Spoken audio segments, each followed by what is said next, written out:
Blessed day to you, and today's benefit is the help of God that humiliates. Nehemiah chapter 6 verses 15 and 16, New Living Translation.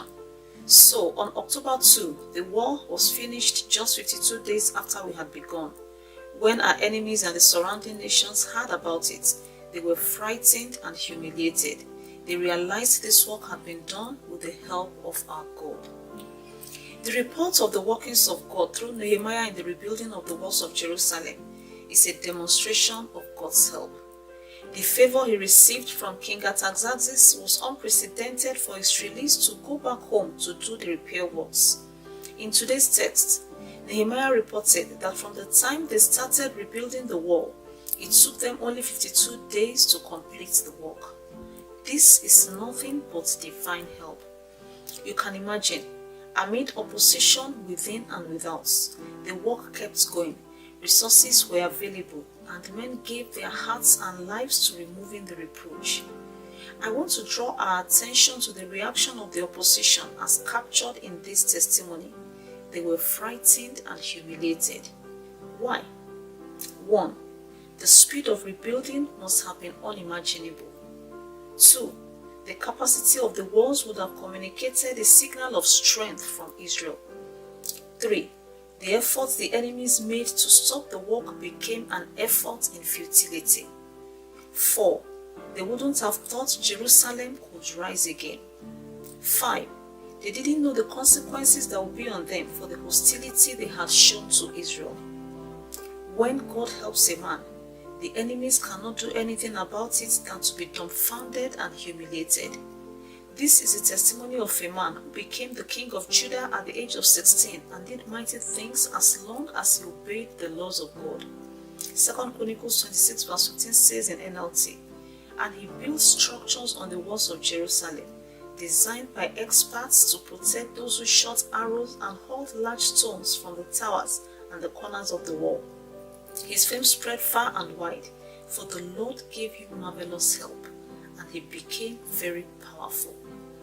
I can say that Nehemiah was marvelously helped, and the nations around Israel couldn't deny it. Uncommon victory and success are recorded when we receive marvelous help from God. The fame spreads quickly because it is the doing of God. It is such help that makes the name of our God to be mentioned like this in this psalm. Psalm 126 verse 2, New King James Version. "Then our mouth was filled with laughter, and our tongue with singing. Then they said among the nations, the Lord has done great things for them."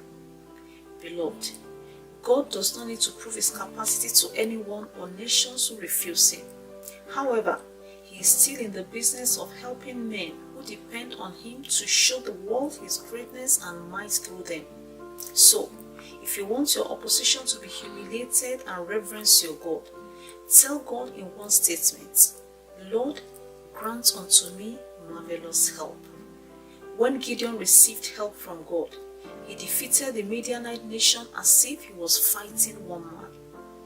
When Jehoshaphat received the help of God, he didn't need to carry a sword before receiving his victory. When God helped King Hezekiah, it was only a rumor that sent his enemy back. The enemy walked into his death by himself. The help of God is massive, but it will demand us to believe and demonstrate our confidence in him to be able to help us. Nehemiah was not at any time deterred or distracted from focusing on God for help. It was easy for the people to know that it was God that helped him. There was no record of him going to any man to ask for help. No one among the nations could boast that if it was not for us, Nehemiah wouldn't have succeeded. If he had been helped by men, the enemies would have threatened them to stop helping him. It was therefore easy for the enemies to discern this must be God. God is sending help to somebody, and the world around you will soon say about you that you have received help from God. Amen. And so, Father, you are our present help at all times. Show us your help that men may know we are your children in the name of Jesus. Amen. Thanks and enjoy today's benefits.